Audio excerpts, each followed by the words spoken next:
I never thought I'd say this, but build-a-boat players probably have the IQ of Albert Einstein. Like they literally made Clash Royale inside Build-A-Boat.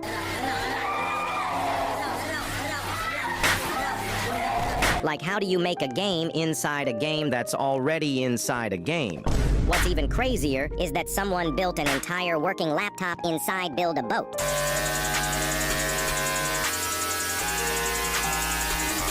I'll be honest, I don't think Build-A-Boat Should be even called Build-A-Boat